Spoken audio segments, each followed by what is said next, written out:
And according to the International Coffee Organization, oil accounts for around 15 to 20% of global commodity trade. Then coffee accounts for 5 to 7%, natural gas at 4.6%, and sugar at 3.5%. And Uganda is part of these statistics when you look at the figures and the volumes that we do export of coffee. Now, in the same regard, at 16 years of age, when you look at the Chinese with Ugandan origin there, her dream is to promote coffee and turn it into a game changer for Ugandans and beyond. Coffee is Uganda's leading foreign exchange earner, like I mentioned, and in 2021, Uganda earned $718.96 million from coffee exports, up from $515.53 million that had been recorded in the year of COVID, that is 2020. Now we talk electronic mobility because NCBA Uganda has launched its first electric vehicle charging station at Twed Towers in Nakasero, reinforcing its commitment to sustainability. Now, this initiative is also part of Change the Story agenda. Now, the Change the Story agenda is aiming to promote environmental responsibility and social impact.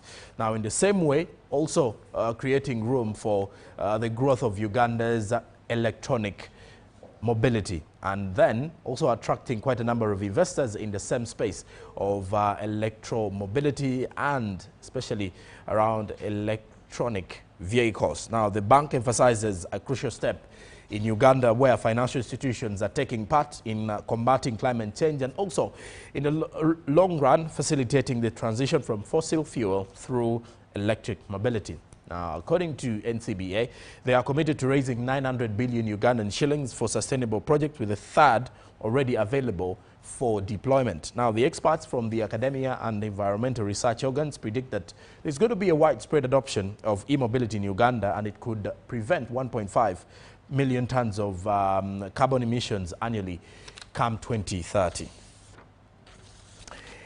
And well, away from that particular one, we now talk matters power generation, because the Uganda Electricity Generation Company Limited, the UGCEL, reported a net profit of 54.8 billion Ugandan shillings, 54.28 billion Ugandan shillings for the financial year 2023-2024 during its 14th annual general meeting in Kampala.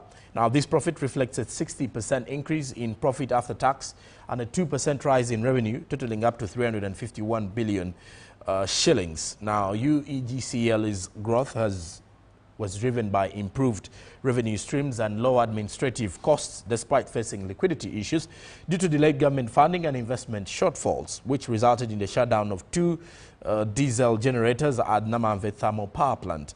Now, the annual general meeting was chaired by Engineer Proscovia Margaret Njuchi, who is the Uganda Electricity General Company Limited board chairperson, with notable attendees, inclusive of which the Minister of Finance, Honorable Matia Kasaija, and then also the Minister of Energy and Mineral Development, Honorable Dr. Ruth Nankabira.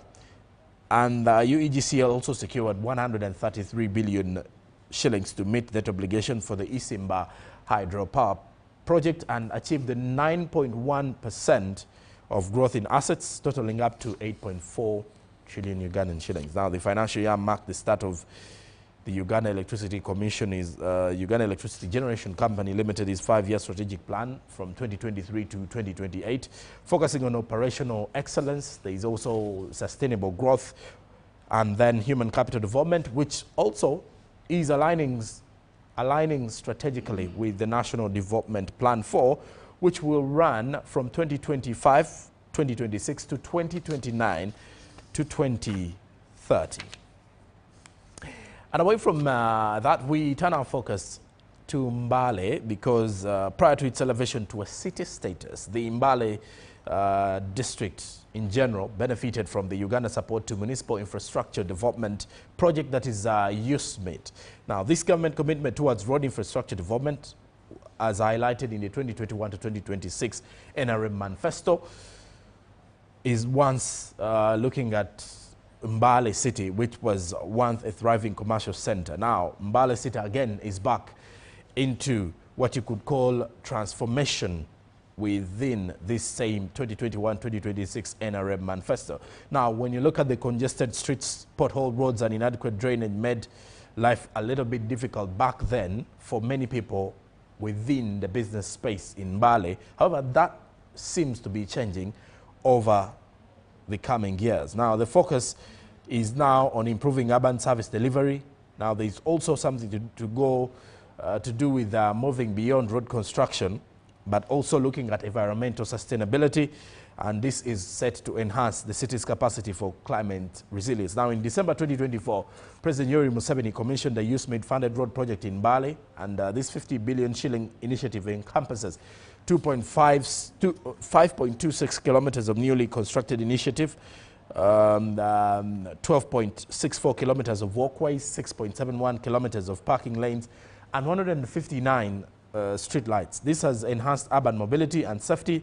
The location of Mbale city is also strategic for trade, commerce, and transportation in eastern Uganda. Now, to the northern region, it is connected through the Mbale-Soroti Road, which links to the Soroti-Lira Road. Now, in the south, it's connected through the Mbale-Jinja Road, which links to the Jinja-Kampala Highway.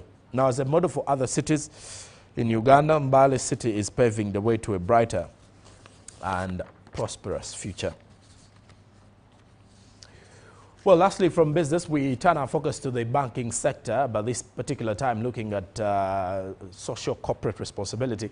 And this turnout of events is that the Centenary Bank has contributed 100 million Ugandan shillings, reaffirming its commitment to community development for the Rotary District Conference and Assembly D9214. Now, the conference, scheduled for May 1st to 3rd in Dar es Salaam, will converge Rotarians and Rotaractors from Uganda and Tanzania to discuss community service milestones and the future agenda. Now, during the announcement, the District Governor Agnes Batenga said Centenary Bank's partnership is key in Rotary's initiatives. Now, Centenary Bank's Executive Director Joseph Balikudembe also emphasized the shared goal of transforming lives in Uganda, especially in the rural areas. Now, the bank contributed 200 million split between districts 9213 and 9214. 100 million shillings for each Rotary district. Now, with 4 minutes to the top of the hour, we turn our focus to the Forex market to see how the Ugandan shilling has been faring on the exchange with figures from the central bank. Now, on the 31st of January, Friday, the closing business of the US dollar buying was at 3,678.55, while selling was 3,688.55. By opening time, then Friday morning, had the US dollar buy at 3,680.36 shillings, while selling was 3,690.36.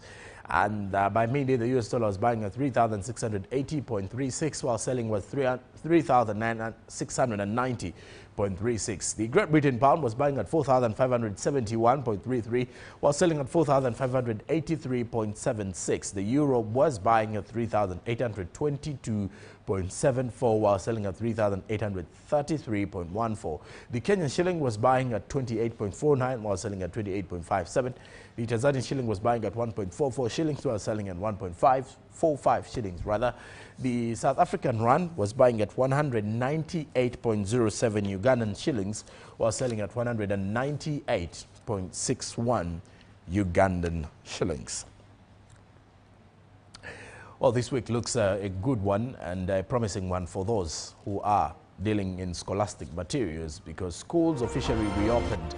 And speaking of which, this very month, for those who are highly interested in the Valentine celebrations, many businesses are likely to also put their focus there. That is in the second and third week, because Valentine's does look very closer. And many people who deal in business activities here in Uganda seem to be very flexible when it comes to a given season. But hey, this month looks like one for the scholastic materials, because not only are the senior one students reporting, but other schools have already reopened, and we're also waiting for the senior 4 results to come out soon. What a month this looks like. But I wish you all the best for the new month of February. And this is coming from a business reporter, a business perspective, from the business perspective of things, and wishing it all to those dealing in business all over the country. A very good morning. Good Morning Uganda continues, and we'll be having more of the conversations here this morning with the Good Morning Uganda agenda. Stick around. Good morning.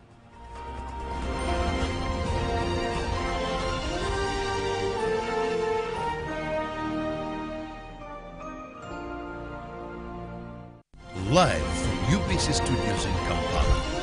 This is Good Morning Uganda. Pick of the day on UBC.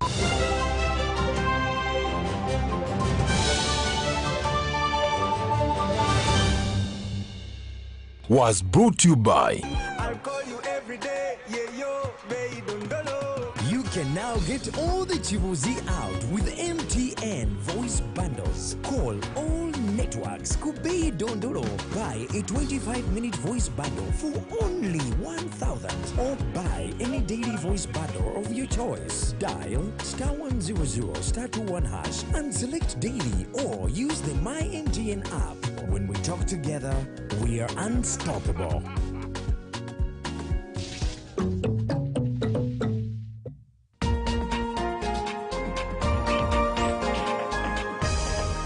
coming soon on UBC. Are you ready to take your fitness journey to the next level? Join the Sweat Squad by Sion. Coming soon to UBC TV. With expert guidance, cutting-edge workouts, and a supportive community.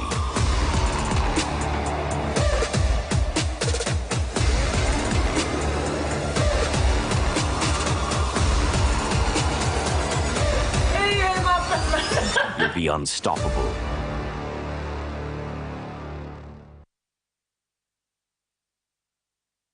It's our mission to secure your money.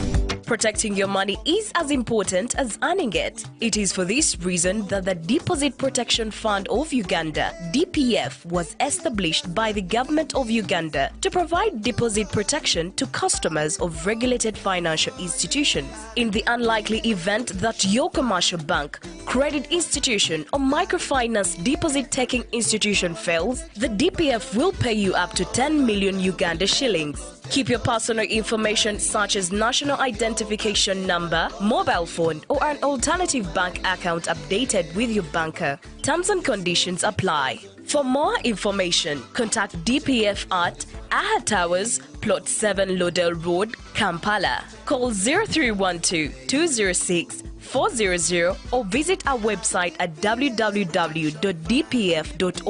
We are the DPF. We protect your money. Protection Fund of Uganda. Juko. Yo. Check the shopping, man. What's your secret? Haven't you heard of the Parish Development Model PDM? Yes, I did, but I thought it was just a talk. No, Sebatia. It is real. I and a few friends together formed a circle, accessed money from the PDM, invested in a poultry project, and now things are moving. Juko. I thought I was one of your friends. You are. But you left me behind. I didn't leave you in poverty. What you do, just visit your LC2 chairperson and your parish chief and start the process of economic transformation. Just like that. The Parish Development Model is an initiative from the government of Uganda through the Ministry of Local Government designed to transform all lives of Ugandans for the better.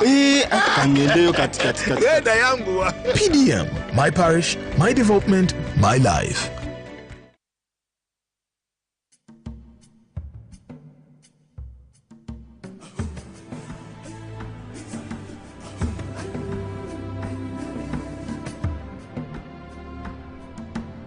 Welcome to Good Morning Uganda, your go-to morning show to kickstart your day with all the latest updates.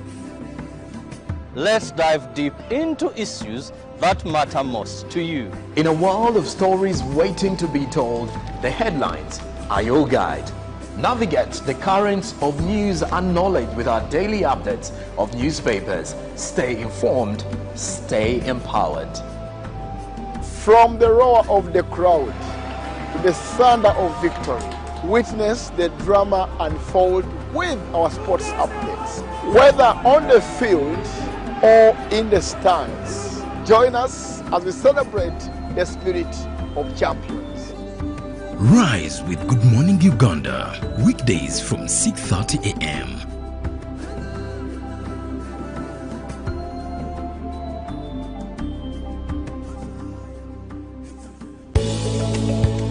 Parish Development Model meno misegese madongo mulukin ma Uganda ma President Yoweri Museveni owuodho i oro gana ariyo gi piero ariyo gariyo gatunga malwenyo gi chandi kod imedo yiko ngeri matich pa government tundori dhano ma piny chako gi muluka otieko dhiro pesa silingi trillion achiel thoni aboro abich risakos makalo gana 10,500 to ji milion achiel gana piero adek gariyo gi mia achiel gi piero aboro gadek thoko Uganda gi pi jonwang'o pesa madongruok gine. Government ma Uganda fuoyo wini rojolo chan ma Parish Development Model to wi oro makwanyruok woko inyaka tichiri ich kende mung'ere tek ni okukolera e chidanchonka. Onyo igo kokore jopiny medo riwruok i wuoth me makelo wirruok maber ithenge mating'o malo lim kod kuopa ji. Wach me okelere rin kod Government Citizen Interaction Center, State House.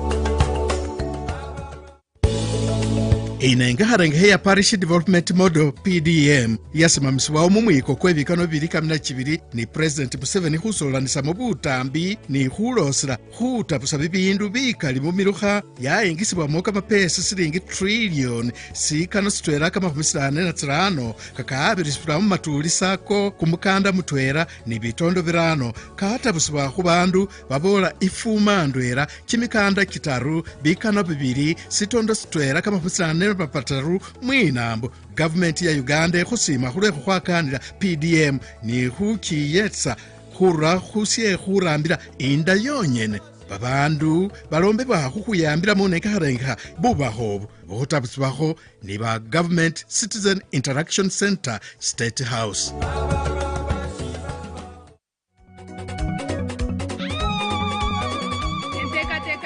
Development Model eyatandikirweho omwebembezi w'ihanga Yoweri Kaguta Museveni omwaka ogw'2022 okurwanisa obworo n'okutungura obuhereza obwerikukorera aha rurengo rw'omuruka obwa hati yahiire sente ezirikurenga omu bihumbi 10 obwo nezigabira sako zirikuhingura omu mutwaro gumwe. Eki kigasiire abantu miliyoni 1 omu ihanga lyona. Government ya Uganda nebasima mwena ahabo kwejumbira omunkoreji eya PDM no kugikoresa omukwetungura mukaruga omukorra okurya konka kandi numuhigwa kugumizamu omurugendo orwentungu. Obutumwa obu nubareterwa ekitongore kya Government Citizen Interaction Center, State House.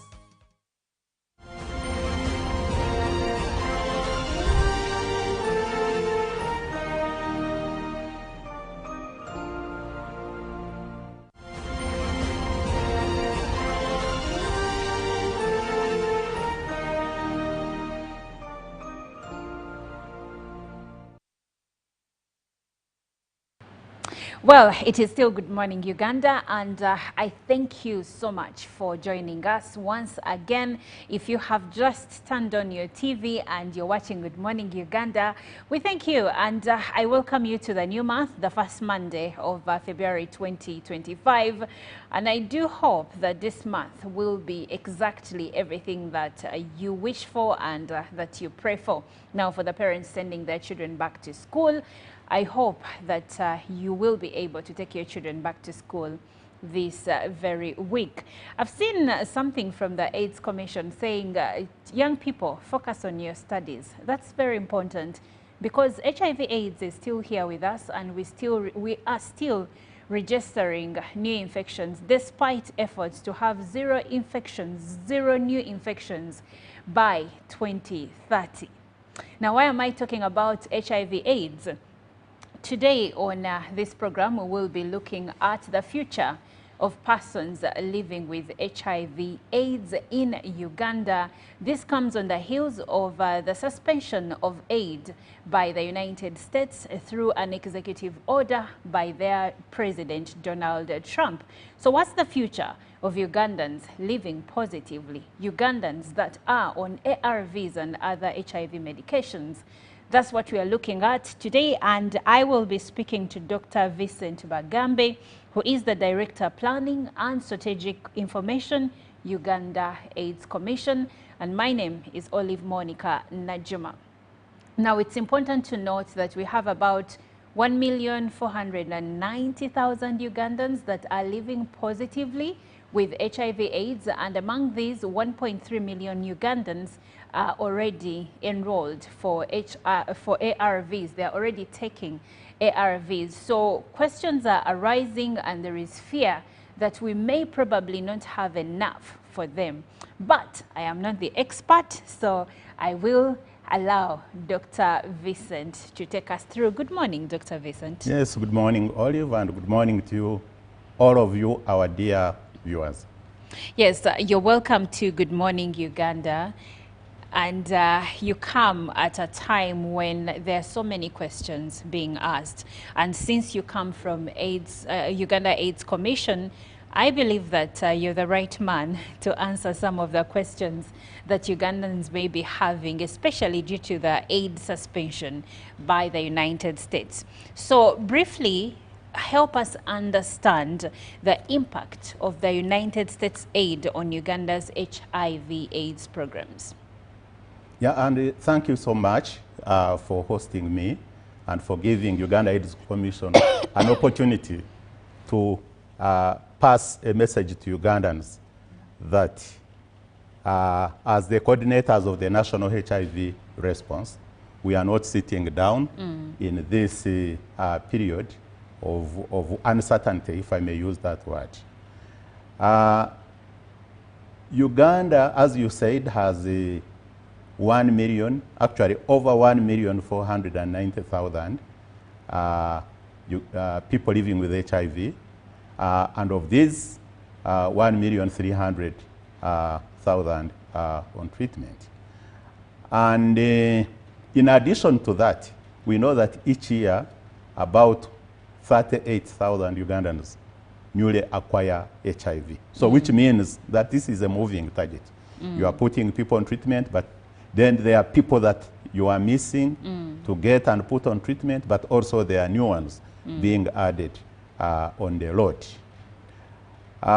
So the United States government has been a very key partner in getting services for HIV and AIDS to the people. In the first instance, of course, to put people or to provide services, you need commodities.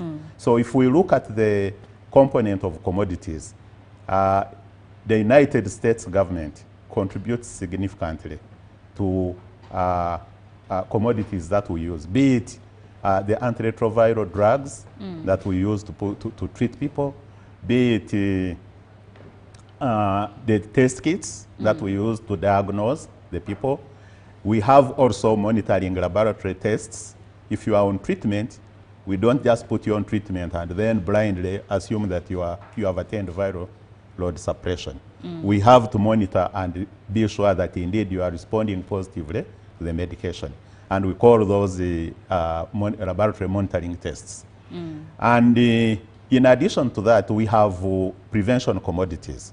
There are commodities for undertaking services like safe male circumcision, like condoms, and many other commodities, for example, for PrEP and pre-exposure prophylaxis and others.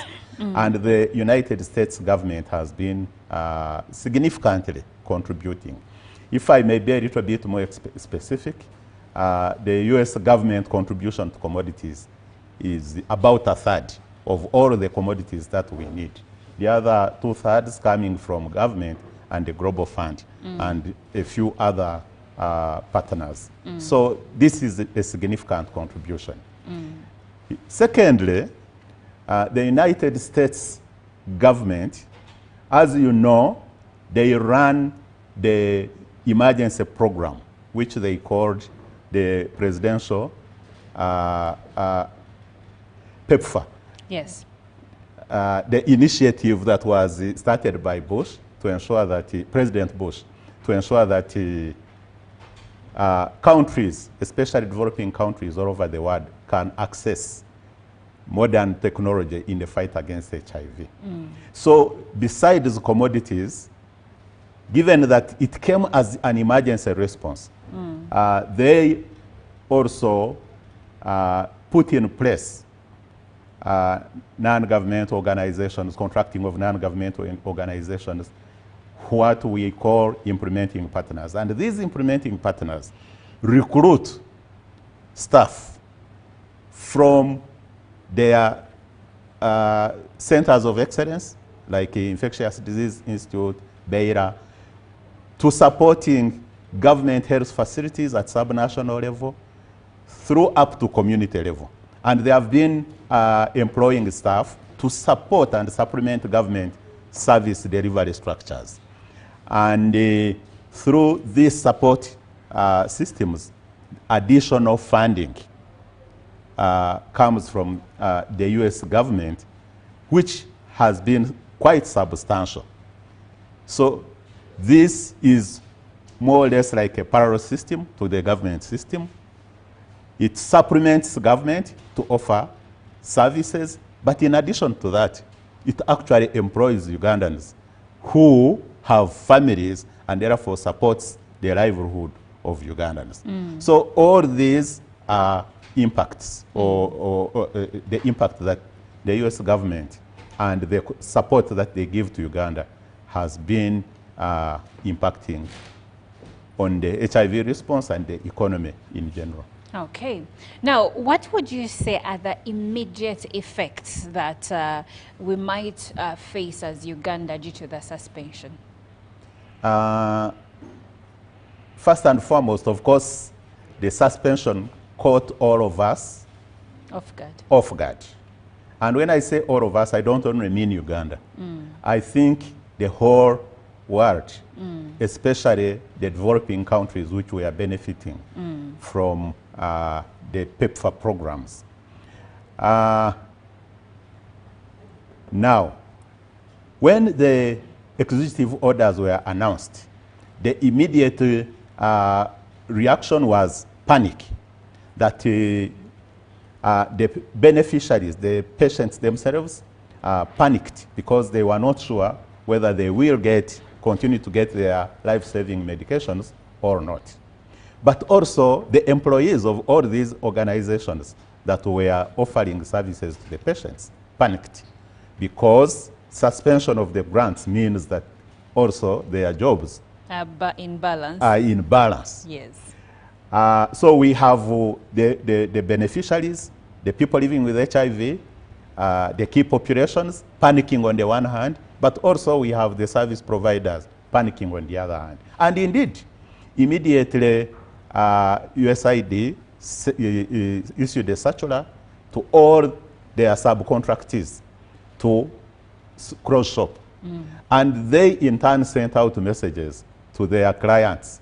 Please come and pick your medication for 3 months because we are closing shop. I actually know someone that called me. They needed transport to go to Mulago to pick their medication. And I was like, why are you going to pick it? Because the permanent secretary had said we have enough. And she said we were called to go pick our medication for at least 3 months. Yes, so that's the confusion that the announcement immediately threw everybody into. We were all at a loss. The only information that was flowing was from media talking about the executive orders and the 26 areas that it affects, including the health programs that have been beneficial to us as Ugandans. But good enough, as we moved along, we got a communication from the Secretary of State of the United States government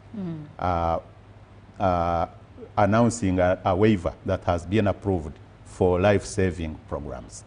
It is still confusing because when you say you have put a waiver on life-saving programs, we don't know to what extent. For example, are you including condoms, or condoms are still excluded?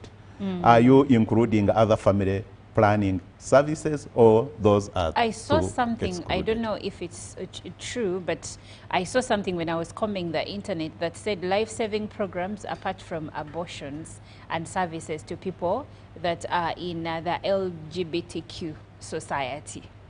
Okay, so I think as the time goes by, more details keep unfolding and more clarity keeps coming up. But at the point when the executive orders came out, there was a lot of panic and chaos.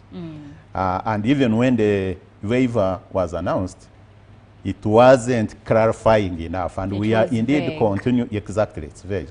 We are continuing to engage with the PEPFAR Coordination Office here in Uganda. We are continuing to engage through UNAIDS to the global PEPFAR, PEPFAR Washington, so that more clarification comes up, and then we can give accurate information to the media, to the service providers, and to the clients who benefit from these services. Okay. So we have 1.3 million Ugandans that are already enrolled on ARVs. They're already using ARVs, and they're the same people that were called to pick medications for 3 months. And we understand that the executive order is 90 days. We have already gone through a few days, I think, like a week of that.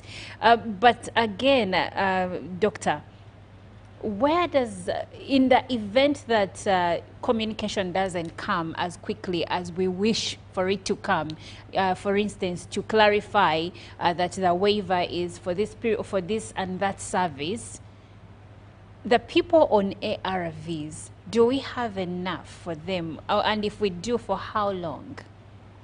Okay. First of all, about the waiver, yes. For the executive orders had put a hold for 90 days as they review. Yes. How these programs are aligned to U.S. government interests. So the waiver is that, okay, for these services, continue providing them, but not waiving the review, which means that even at the end of the 90 days, there will be a review. Yeah, the review is still ongoing, and we'll perhaps get another communication, either confirming that let's continue offering these services, or the review could say, no, these services or these aid and programs are not well aligned. And therefore, what we need to do is to realign them. So as in other words, where we are now, we are not yet out of the woods completely. Okay. But regarding what befalls the people living with HIV who are already benefiting from these services, as soon as the information was received, the government of Uganda, led by the Ministry of Health, and with Uganda AIDS Commission as the coordinator, brought together all the stakeholders. And one of the things we did was to take stock of the commodities that we have in the country. And we noted that actually we have sufficient stocks to be able to continue offering services to people living with HIV, actually beyond the 90-day review period. For how long? So we have different commodities. For example, if we focus on antiretroviral drugs, we have first line, we have second line, we have third line. The commonest used is the first line. And we can assure Ugandans that we have enough stock to take us actually up to December for the first line commodities. This gives us enough time to really look at the supply chain and see what is in the pipeline and what then can we order so that services are not disrupted even beyond December 2025.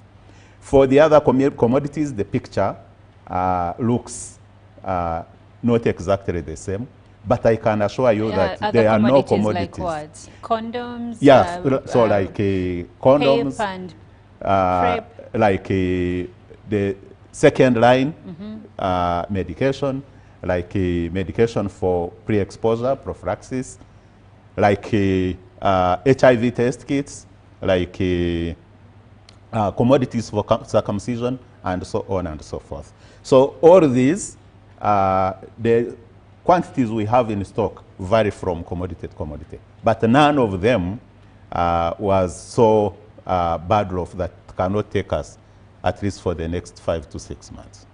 Wow. So with this, Mm. we can assure Ugandans that the services will continue to be provided. Mm. The Ministry of Health, the Permanent Secretary of the Ministry of Health, on Friday held a meeting with all directors of health facilities in Uganda. It was a virtual meeting. One, giving them guidance that they should, irrespective of how thin they are on the ground, they should devise means to ensure that there is continuity of services. Mm. By the way, 75% of the patients who receive antiretroviral drugs in Uganda receive them from either government or private not-for-profit or the faith-based organization clinics. Yes. And these are not affected by the executive order. So, How so? Please help us understand that part. so we have 1,300,000 people on treatment. Yes. So of these, only 25% actually have been receiving treatment from the dedicated implementing partner facilities. Mm. And these include, for example, the Infectious Disease Institute, Beira Center of Excellence, and the AIDS Information Center, and all these organizations directly contracted by PEPFAR to offer services. The other 75% were receiving services either from national referral hospitals like Mulago, regional referral hospitals, district hospitals, health center 4s, health center 3s, and some of them actually also receiving from either Rubaga Hospital, which is a church-founded hospital, Mengo Hospital. Mengo Hospital. Yes. And there are a number of smaller health facilities also which belong to church or So- mosques, but they are art centers. So what- all these will continue to offer services. And what you're saying, I just want us to clarify, especially for people who go to these different places to get their medicine. What you're saying is that for these people, which is about 925,000 people, you're 75,000, you're saying that these ones are not affected by the executive order. They are not so much Affected, okay. because we have said the US government contributes significantly to commodities. But we have said the commodities we have in stock are sufficient to take us that long. We have also said, maybe the other thing that needs to be noted is that for some of these health facilities, because staffing was not sufficient, there would be secondment of health workers to supplement the staff either employed by government or by the founding body, the faith organization. So these executive orders in a way could affect the staff, so that you find that in a health facility, in an art clinic, in an antiretroviral service delivery clinic, the staffing is not as sufficient as it was when they were getting the secondment. But, and so that was actually the instance of the meeting between the Permanent Secretary, Minister of Health, and the directors of the facilities. Redeploy and make sure that the clinics continue to run until we get clarity and give you more guidance. All right. Well, we are looking at the future of persons living with HIV/AIDS in Uganda. What lies ahead, especially after aid was suspended by the United States of America, and it's right now currently under review. I'm speaking to Dr. Vincent Bagambe, who is the Director Planning and Strategic Information at the Uganda AIDS Commission. Now, Do you have questions for yourself or maybe for a relative or someone you know that is living positively with HIV/AIDS and how they might be affected by the suspension of aid by the suspension of aid by the United States of AIDS by the suspension of aid, I beg your pardon, then please reach out to us, ask your questions. Dr. Bagambe right here will be able to answer your questions. The number is on your screen. It is 0709-602-592. You can send in your questions. Dr. Bagambe will answer them. Now, Dr. Bagambe, in as much as we are hopeful that the news may be good, in as much as we may be hopeful that we will get the information regarding the waiver to know which services are affected and which services are not, how are we going forward? Because the other now topic of discussion right now going forward is that we have depended on foreign aid for quite some time now. And indeed, the foreign aid has really helped us, because when I look at where HIV infection rates are currently, we are at 5.3?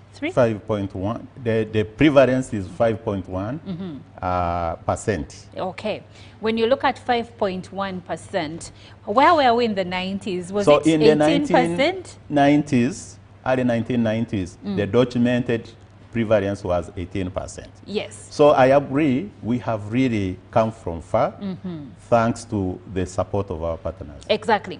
So we have come from far, thanks to the support of our partners. But way forward, because it starts like this, before you know it, years going forward, new administrations coming into play, and then the funding is exponentially cut. We also understand that we have development partners that have already left the HIV response in Uganda, that have been with us, but eventually they closed shop. So how is Uganda planning to cover the funding gap going forward? Because now we have to look internally and find solutions, right? And that's a very, very good question. I'll tell you, Olive, that right now we have 1.49 million Ugandans living with HIV. This includes children, some of them 1 year or less. Some of them young people, 15, 20 years, 30. And once you put somebody living with HIV on treatment, they become healthy, they live productive lives, they grow to old age, and they can die of other old age diseases like any other person. So looking at that and trying to project, by 2050, we'll still be having people living with HIV in Uganda. Yes. People, unless we get a cure, so that all those who are already living with HIV are given a drug that can cure and clear them, and we know that we are no longer tracking them or monitoring them as people living with HIV. But in the absence of a cure, where we have antiretroviral drugs that suppress the virus, we will continue to treat them in a long time to come. And therefore, it is really obvious that the partners who have been supporting us cannot support us in perpetuity. At one point in time, the inevitable has to happen, that as the government, we have to take care of our loan. And realizing that Uganda AIDS Commission has initiated the process of working with the partners and working out a framework where we gradually wean ourselves from dependency on partners to care for, to provide HIV services, towards a situation where all these services are offered using in-country systems offered by completely in-country supported health workers, perhaps using mostly in-country procured commodities, that is drugs and other supplies, and also being accountable to the people to ensure that no one is left behind. And this framework, we've been working on it. We have a draft, which we were at the point of taking now to the political leaders for decision making. But this was on the assumption that the change would be gradual. As we, as government and in-country partners, including the private sector, take up more and more roles, the partners gradually also keep letting go until we can say that this is a problem that we can sustainably contain on our own. Now, I want you to also put into consideration that when you have an emergency situation, sometimes you don't think through what you can do and maintain in a long time to come. So when you have an enemy in the room, the starting point is to throw whatever you have at hand at the enemy. But once you have contained the enemy, now you will no longer be throwing the expensive things. So the point I'm trying to make is that in making this response affordable by Uganda as a country, some of the decisions had to be the costs. Some of the programs, for example, when you have a parallel structure of health facilities, health workers, up to the grassroots, supplementing and supporting the already existing structures of government. Perhaps there are areas that we could be having duplications, and if you remove those duplications, you become more efficient. The cost of providing this service reduces. So in addition to government taking up more and more roles, we know that we need to review the program and eliminate those inefficient areas and gradually, and then pass on some of the roles to the private sector. And gradually, Uganda as a country will be able to offer these services domestically. Okay. Now, we are about to come to end the conversation, but Kasango Isma, who is the MP to Bibugweri constituency, says, please, Doctor, clarify to us which measures do you have to help our brothers and sisters in such state, more so those in villages, after that period you have guaranteed to us more, so to my people, so that my people in Bibugweri, what will they be using? I think he's referring to the up to December stocks that are available. Then this one says, my worry is there are some of us who have been getting HIV injectables once every 2 months. How are we going to be catered for in such trying moment?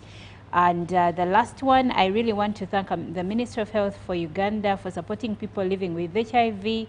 What plans have you planned with volunteers in the facilities who have been supporting those clients? Thank you so much for your questions. You can answer the one for injectables mainly because we have 1 minute. Yeah, so let me actually also answer Isma. I think Isma, the message I have for Isma and the people that he spoke on behalf of in the communities. Yes. If you were receiving commodities, your drugs from a government or a faith-based organization founded facility, the drugs are there, you will continue to receive them. If you are receiving your medications from specialized clinics, which are supported by the US government implementing partners, and you have been told that that clinic is not working, because with the waiver, they are supposed also to open and keep providing services to the people. But in the event that you call and they tell you that we are not open because of this executive order, please go to the nearest health facility and you will be served with the antiretroviral drugs. We don't want anyone to have treatment disruption because it has its own complications. Okay. About the injectables, the injectable drugs that we are using currently actually did not come from the PEPFAR program. They came from the Global Fund and a few other partners who were conducting research. So for those who had started on the injectable medication, be assured that your doses are also there. You will continue to receive them. But these are actually very, very few. The stocks we had in the country were meant to pilot this program. So the majority of the people are still getting the tablets, the tablet form of medication, be it for prevention, be it for treatment. And by the way, for the injectables, we are still using them as a prevention method. We are not using them as a treatment. Okay, thank you so much.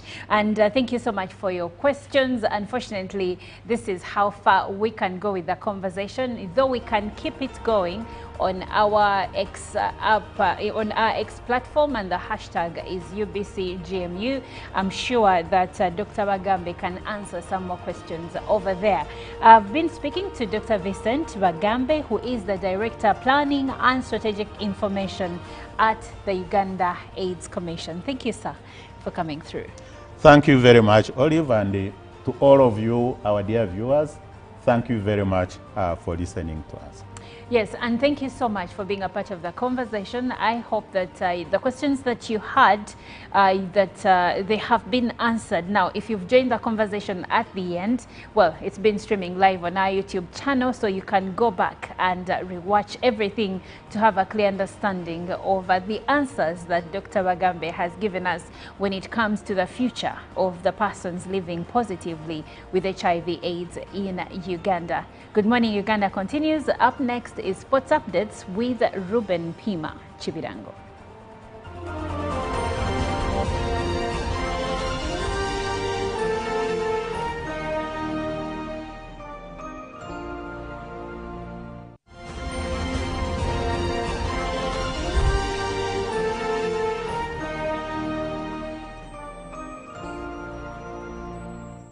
It's our mission to secure your money. Protecting your money is as important as earning it. It is for this reason that the Deposit Protection Fund of Uganda, DPF, was established by the government of Uganda to provide deposit protection to customers of regulated financial institutions. In the unlikely event that your commercial bank, credit institution or microfinance deposit-taking institution fails, the DPF will pay you up to 10 million Uganda shillings. Keep your personal information such as national identification number, mobile phone or an alternative bank account updated with your banker. Terms and conditions apply. For more information, contact DPF at Aha Towers, Plot 7 Lodell Road, Kampala. Call 0312-206-400 or visit our website at www.dpf.or.ug.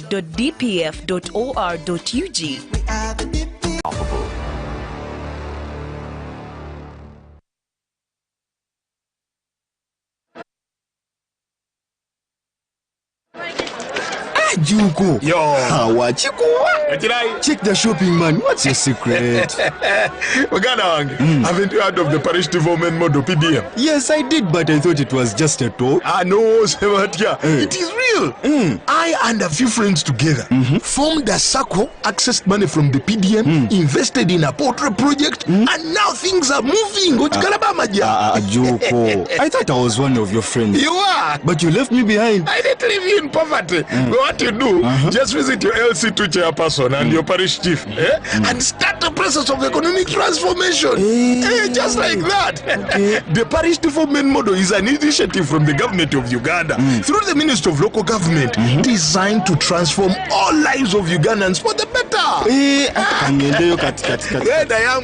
PDM, my parish, my development, my life. In a nation hungry for truth, a world where every story matters, there exists a beacon of trust and reliability. For decades, they've been our voice and our window to the world. holding the mirror of our history.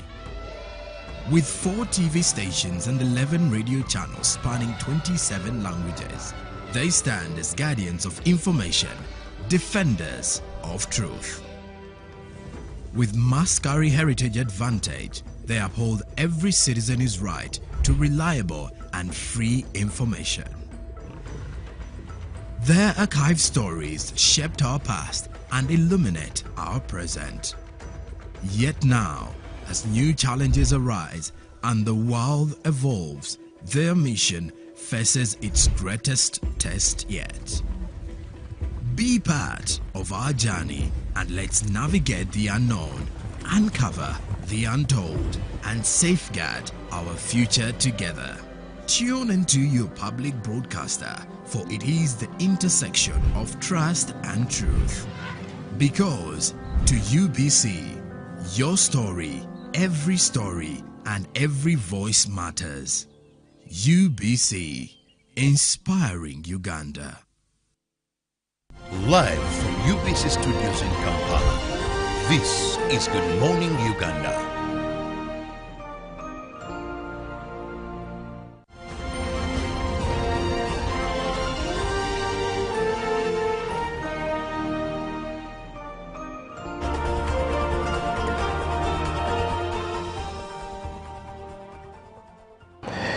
Good morning. It's a beautiful Monday morning. My name is Ruben Ipima. And today it's not about the leagues that you're used to. It's about a new sport in the country. And I'll be unleashing the 2 guests I have in the studio who are here to explain what it's all about and what lies ahead for this sport in Uganda. Like I said, I'm Ruben and I'm in the company of Nsubuga and Makubuya. I'll start with Mr. Nsubuga. Good morning, sir. Good morning, sir. Good to see you. Good to see you too. I love the way you're seated. You seem to be very happy and comfortable. Actually, being in UBC is news to me. I've never thought of being here. So now you are here. It's a dream come true. It's a dream come true. So at my extreme left is actually Mr. Makubuya. Makubuya, good morning. Yeah, good morning. Good to see you. Nice to see you. You seem to be down low. Why? Why are you so low? Yeah, that's the girlfriend way. has a problem? No. It's my way. It's your way. Yeah, it's my way. Okay, for those who have just joined us, you're going to be discussing a new sport that is Kho-Kho sport. That's a new sport in the country. And as a national broadcaster, we give mileage. We give a chance to those who are innovators, who come up with new initiatives. And of course, this morning, on a Monday morning, I chose to have Nsubuga and Makubuya in studio to talk about the new sport in the country that is a Kho-Kho sport. Now, before I go any further, I want to give you each of you a minute to introduce yourselves. I'll start with you, Mr. Nsubuga. Thank you, Mr. Ruben. Mustafa is my name. Suga Mustafa is my name. I'm a sports scientist from Makerere University. I studied sports all throughout my life. I'm currently the Secretary General of Uganda Confederation. I'm the president of the National Sports Officers Association in Uganda, a body that brings together all district sports officers in the country. Yeah. And I'm currently the head of sports at Mountains of the Moon University for Chipoto, where we are teaching our great Ugandans to change their lives. Mountain of the Moon has a product here, Davis Kamukama. So let me hope you've met the OB around. I haven't seen him, but it's always a pleasure to see our alumni. What I've seen is, I think all the guys from Mountain of the Moon are short people. Because Davis is among the short guys here. But anyway, away from the jokes, but good to have you in the studio. Thank you, Mr. And I love people who have studied the sport and understand sport. That's very good. Then I'll come to you, Mr. Makubuya. In a minute, who are you? Yeah, my name is Makubuya Ephraim. I'm the head coach, Uganda Kho-Kho national team. Yes. Kho-Kho. When somebody mentions Kho-Kho, my mind goes to Kho-Kho. You know Kho-Kho? So my mind has gone to Kho-Kho. You know, we used to eat Kho-Kho when I was young. Eh? So I'm like, what is Kho-Kho now? Okay, guys, let's go into what we have here. You are here basically for the sport of Kho-Kho. And the truth is, I know about it, but not everyone else does, because it's relatively new here. Please explain to us clearly what the sport is all about.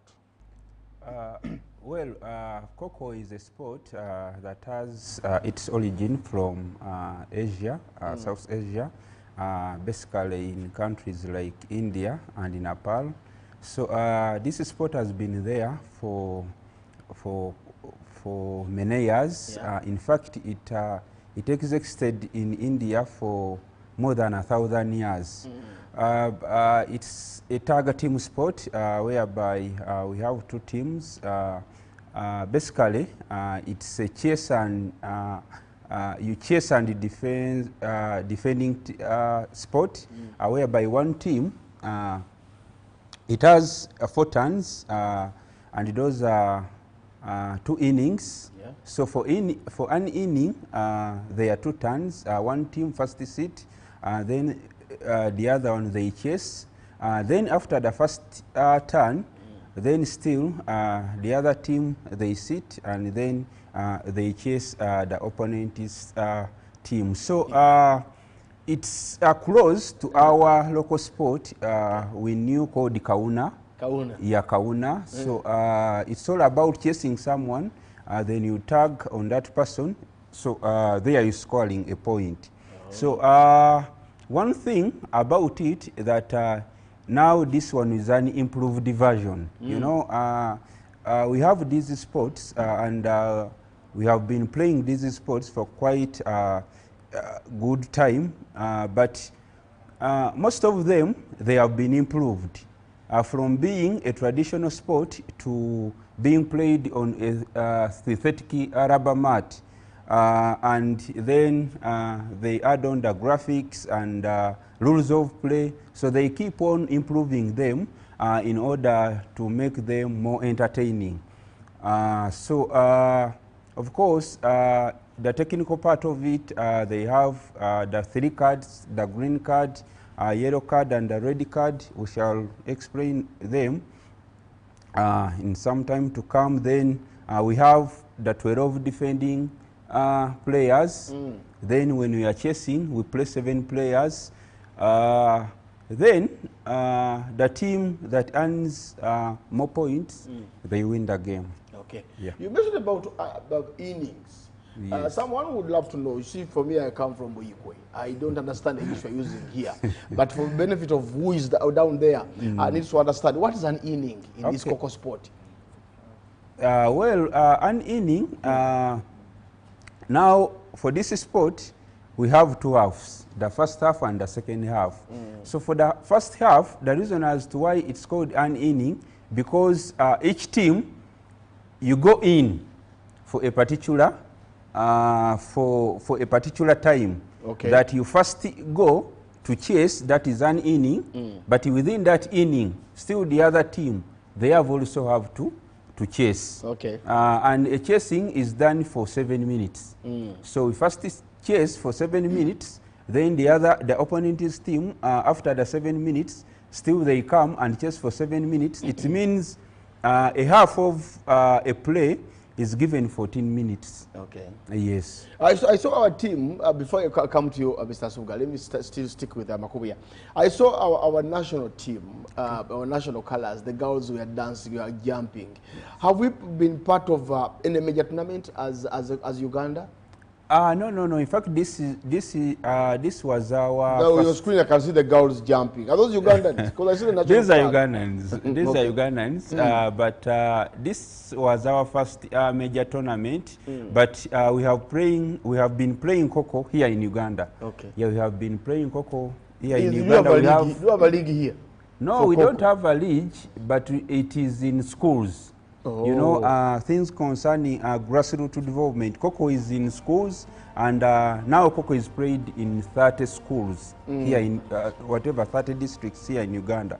So competitions, they have been there, and these girls have been competing because these are girls from different schools. Okay. Yeah, they come from different schools, so they have been competing, and they know what it takes, like, to be at that level.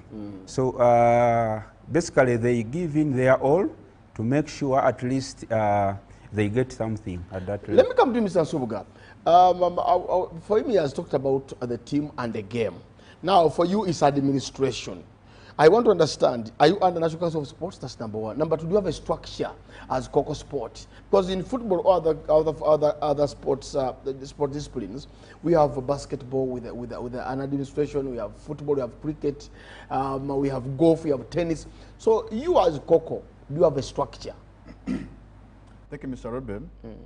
Like one of my mentors told me the future belongs to the organized. Okay. And so who's organized here? You and the want better me? future belongs to the better organized and coordinated.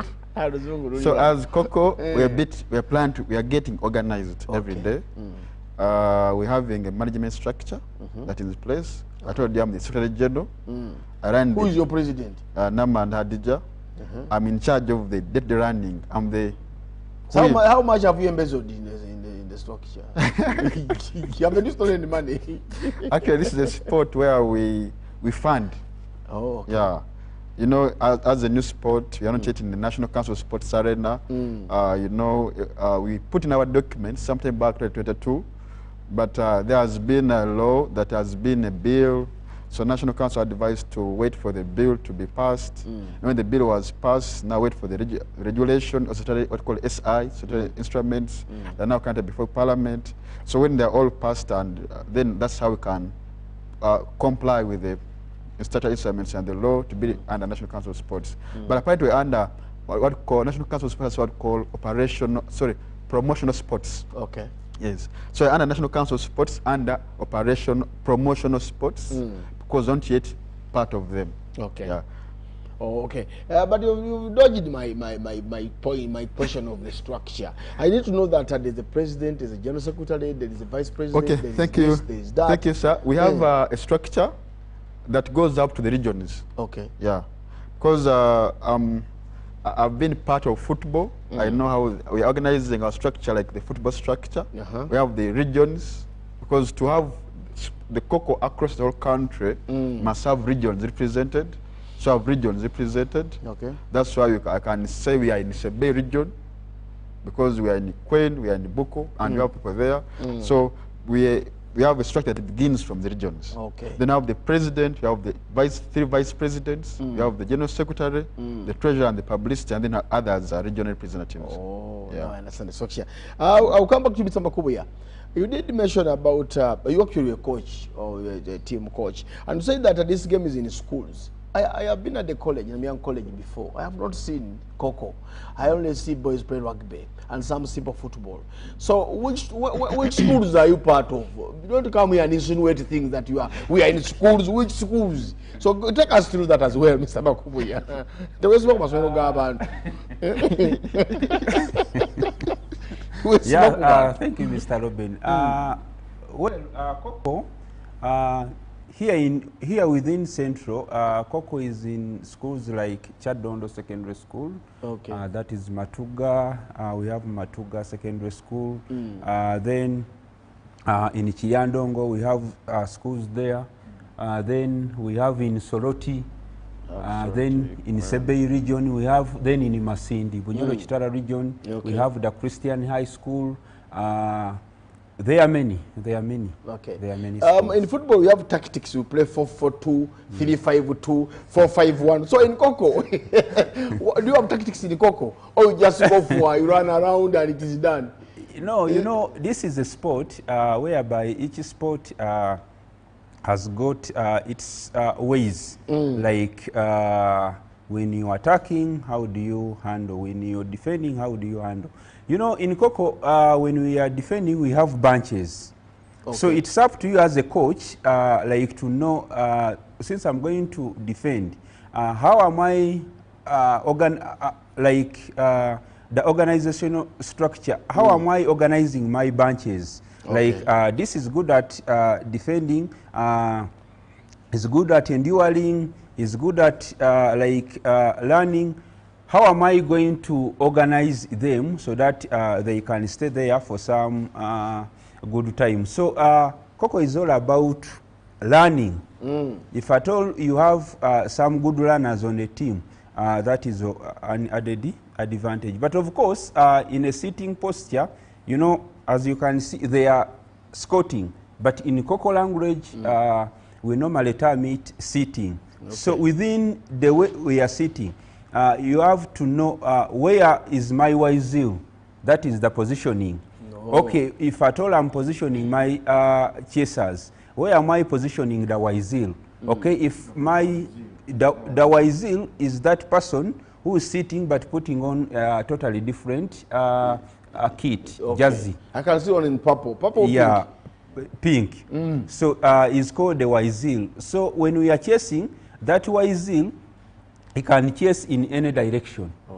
Yeah, for them, they can chase in any direction. But these other normal players, they can't chase in any direction. You just have to go by one direction. If at all a defender, they run cross the cross lane or central lane, you have to give call to that person who's facing that side. So they are always those formats. They always the formats, the style of play. Then when a defender is defending, they have to do the ring play. So they always there as being a sport.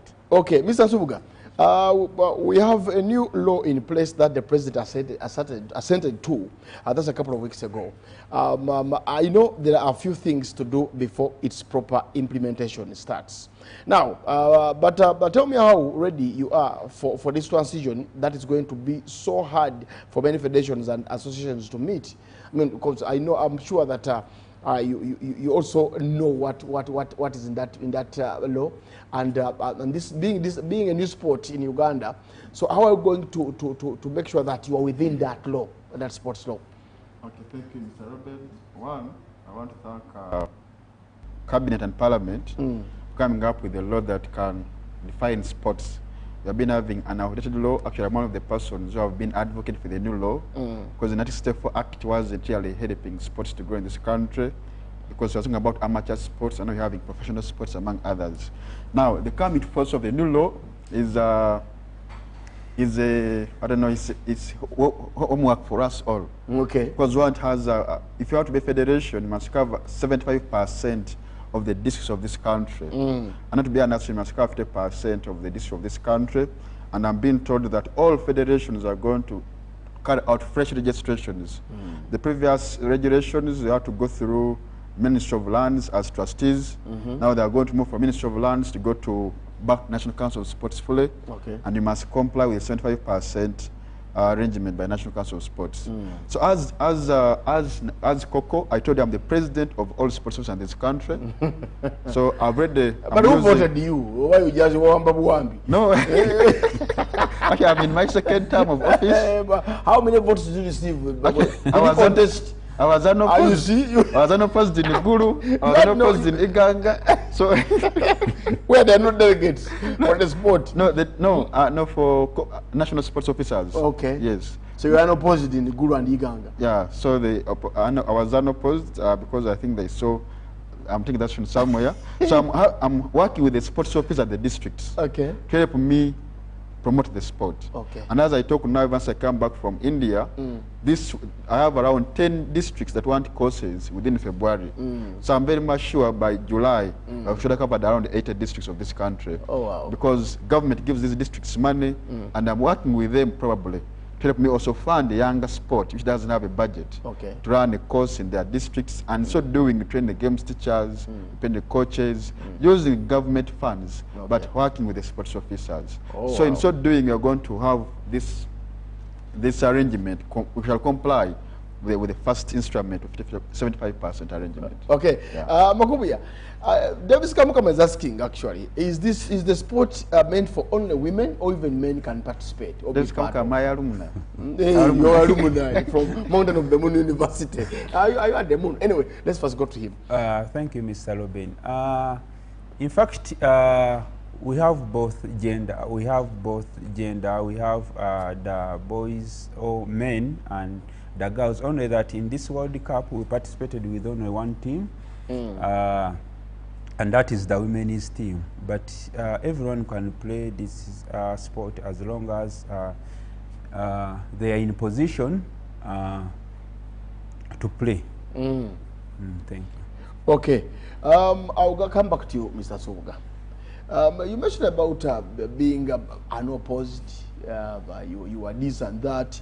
So, tell me, do you plan to leave the sport when your term is up, or you come back again and contest again to be voted into office? I know one, this leadership is leadership, and every time you, first of all, we having statutes. The statutes that actually are going to, because first we had submitted them some 2022 to National Council of Sports. We're going to sit again sometime in February to revisit our statutes, now to comply with the new law in place. And I don't know what will be in the statutes. Okay. But because the Assembly will have to pass them. But obviously, when given a chance to serve Kho-Kho, I think I will serve Kho-Kho. Okay. Yeah. Okay. My time is not our best ally. I'm going to ask for the parting shots. I'll start with you, Mr. Makubuya. Give us your parting shots. What is your final word as we end the show? Okay, well, I would like to thank each and every person who has been watching us. I would like to thank the Kho-Kho sport lovers, the coaches, and the players for really putting in their all to make sure that they are part of this growing generation of sport. You know, Kho-Kho is one sport which is so interesting, which is good, like in terms of shaping someone. So I would like to encourage each and every person, the sports lovers, to give it time to understand Kho-Kho as a sport and to engage themselves into the sport. Okay. Thank you so much, Mr. Makubuya, for coming through. Of course, whoever has been watching UBC TV, he says that you need to love the sport and get engaged, get involved in the sport and make sure that you learn what it's all about and be part of it. I'll come to you, Mr. Sobuga. In your parting shots, what would you tell Ugandans? First, I want to thank the media for loving us as Kho-Kho. No one knew this sport. Okay. But ever since we came up with this Kho-Kho World Cup, it is everywhere. So I want to thank the media. Everywhere, where? Don't say it is everywhere. It's only in the weak way. I've not seen the Kho-Kho in the weak way. So don't say it is everywhere. So actually, the sponsors are weak called me to introduce the game in weak way. Oh, okay. And very soon shall be in weak way. So and it's all about, this is about the media that given us platform. I want to thank the Rio Sports Agency. They have nominated our girls for the Mathil Award. This is really a milestone to the new sport of Kho-Kho, and I believe this has been the work of media. I also want to thank the government for caring our teams, National Council of Sports. Actually, people thought that government never cared the team. But I want to thank government, National Council of Sports, cared the teams participating in the World Cup. Yeah. Actually, it was one of the requirements from the International Federation having government backing for the team. Okay. So I want to thank government and also want to request them to support the sport, and which is young and grow. And actually won a bronze medal. I want to request the government to appreciate these girls because they won a world medal. And like they have been recognizing other sport people that have won world medals at that level. Yes. I want to request the government. I know the president is on the show. Yes. The speaker is on the show. I want to request His Excellency the President. I know he loves sports and Alex Devazukuru, and also love him as our judge, to invite our girls, to appreciate them for the work they did while in India. You have seen the flag of Uganda high at that level. So request him to invite the girls, and that will give us more mileage as a sport and probably grow the sport more and more.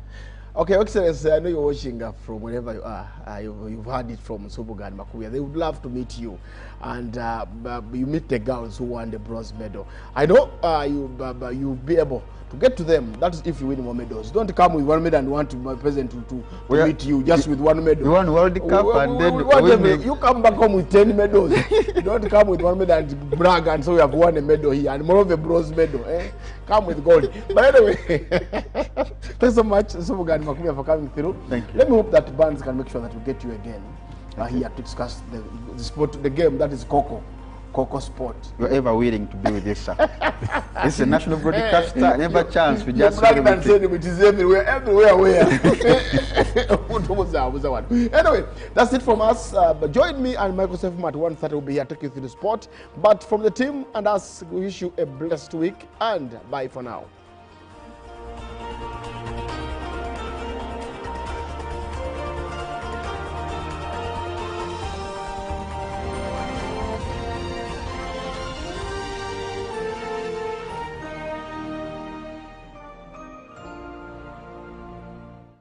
Live from UBC Studios in Kampala, this is Good Morning Uganda. Pick of the day on UBC.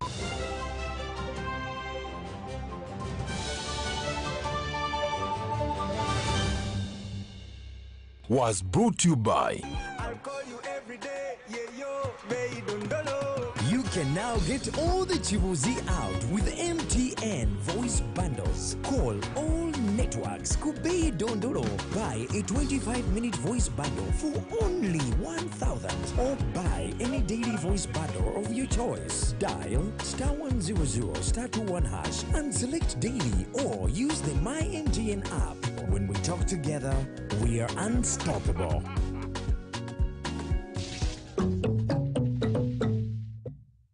It's our mission to secure your money. Protecting your money is as important as earning it. It is for this reason that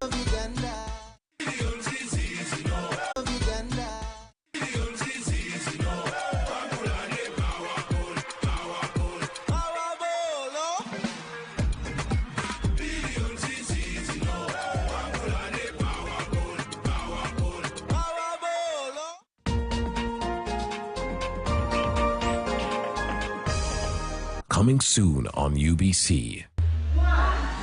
Are you ready to take your fitness journey to the next level? Join the Sweat Squad by Sion. Coming soon to UBC TV. With expert guidance, cutting-edge workouts, and a supportive community.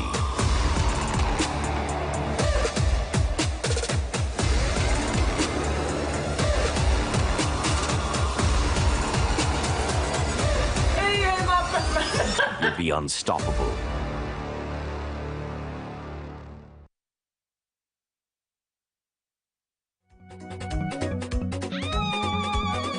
enteekateeka ya Parish Development Model eyatandikirweho omwebembezi w'ihanga Yoweri Kaguta Museveni omwaka ogw'2022 okurwanisa obworo n'okutunguura obuheereza obwerikukorra aha rurengo rw'omuruka obwa hati yahiire sente ezirikurenga omu bihumbi 10,000 obonezigabira SACCOs zirikuhingura omu mutwaro gumwe. Eki kigasiire abantu miliyoni 1 omu ihanga lyona.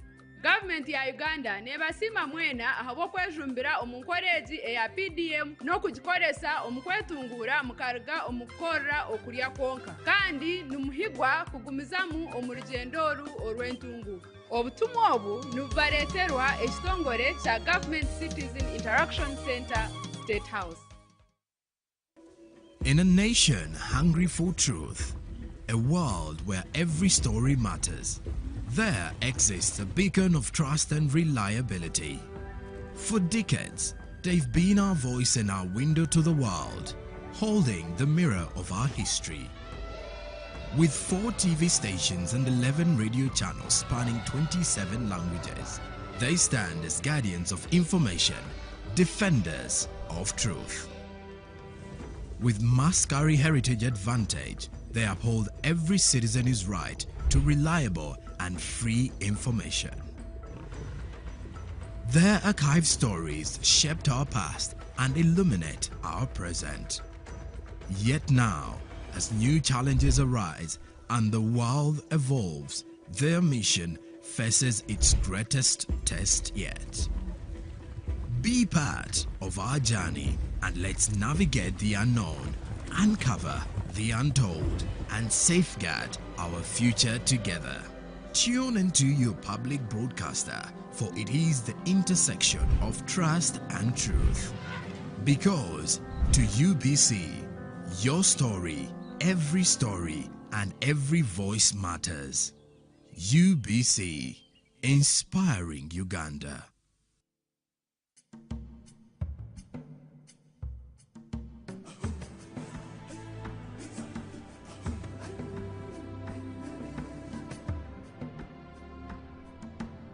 Welcome to Good Morning Uganda, your go-to morning show to kickstart your day with all the latest updates. Let's dive deep into issues that matter most to you. In a world of stories waiting to be told, the headlines are your guide. Navigate the currents of news and knowledge with our daily updates of newspapers. Stay informed, stay empowered. From the roar of the crowd to the thunder of victory, witness the drama unfold with our sports updates. Whether on the field or in the stands, join us as we celebrate the spirit of champions. Rise with Good Morning Uganda, weekdays from 6:30 a.m.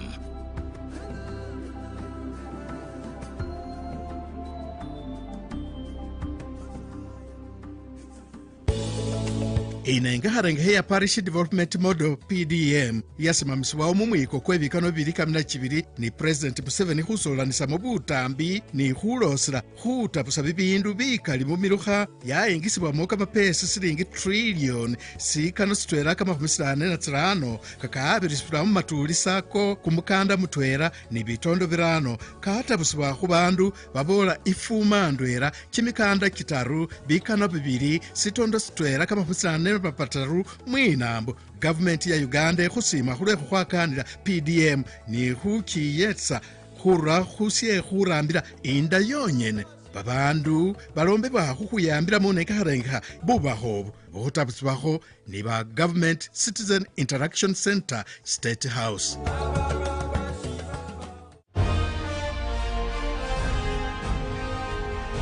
Live from UBC Studios in Kampala, this is Good Morning Uganda Extra.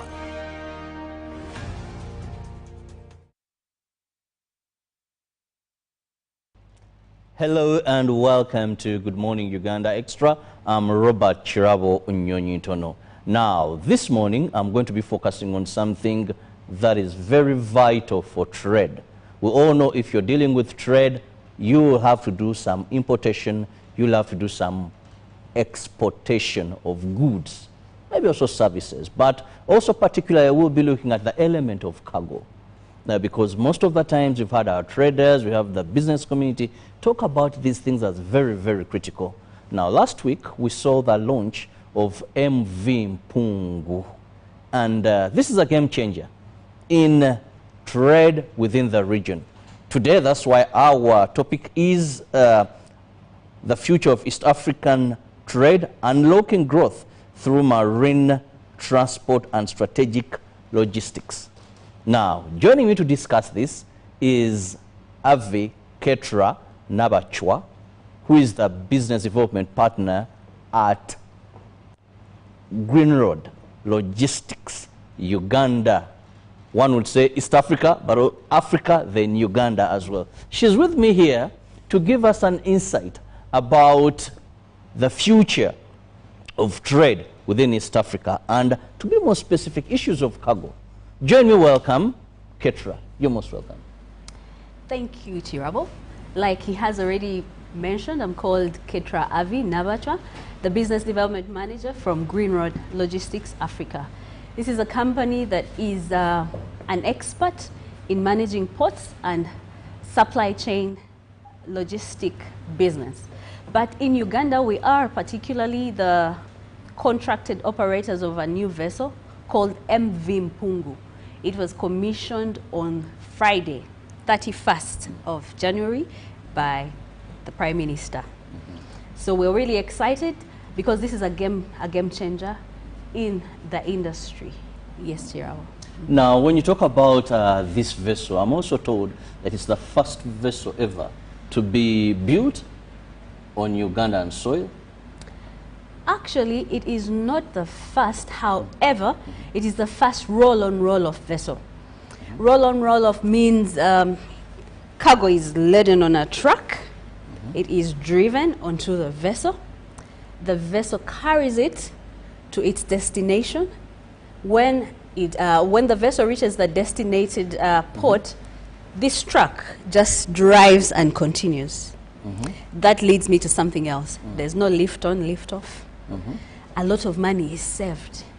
So this vessel that I'm talking about, the MV Mpungu, is a game changer in a way that it is going to enable business because it is scheduled. It's a fast scheduled vessel in Uganda, sorry, on the Lake Victoria side for Uganda. It's also faster. It's reducing the delivery time. It's reducing the delivery time from 3 days and more to just 18 hours. So with that service, we believe that a lot of businesses are going to have an opportunity to grow, because we are bringing on board reliability, scalability, money is saved, and also we're taking care of the environment. As congestion is being reduced on the roads using this vessel, also the emissions are reduced. Let me just get you clear. When you say the first scheduled, people who may want to understand this better, what does being scheduled as far as vessels mean, first scheduled? Okay, as far as what it means is that we have a set time we leave Port Bell.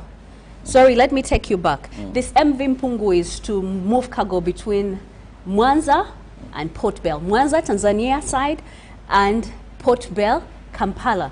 So we noticed that there was a delay in delivery with the other vessels, because they have to wait for everyone else's cargo. So if my cargo comes first, I have to wait for Tirabo's cargo also. That might take maybe 3 weeks. But with MV Mpungu, it is scheduled in a way that we move twice a week. We have two crossings, twice a week. We move from Mwanza every Tuesday, from Port Bell every Tuesday, and then we go to Mwanza, we leave Mwanza every Thursday. This helps manufacturers and traders to organize themselves. First, when they're supposed to have cargo at the trucks at the right places, but also it helps them with scaling business. Where there's predictability, growth is easy. So the schedule is in the sense of you book and then plan and then have it delivered. So that is in summary. Now, how does it compete with other vessels within the region? What are those advantages that one would find it suitable to go for MV Mpungu? So the advantages are faster delivery. Instead of, we are just moving 18 hours. So your cargo is moving within 18 hours. The other thing is that costs are reduced. Costs are reduced in a way that you don't have to employ people to lift, unload, then load again. You see, there's also a bit of damage, so there's money saved, but also the quality of the product is maintained. So this is a very, very strong competitive advantage. The other thing is that for people trading in perishables, this is something you need to embrace, because perishables will be able to be loaded on the truck. When they are on the truck, no one is going to tamper with them. So they'll be on the truck, load, reach Mwanza, then it continues. The other competitive advantage is reliability. With us being a scheduled vessel, there's reliability. You know, every Tuesday, Thursday, the vessel is moving. But also you know that as the truck is packed, as the cargo is, when you are releasing it from Port Bell or Mwanza, is how it will reach. No one is going to tamper with it. There's no, we don't have potholes on the lake.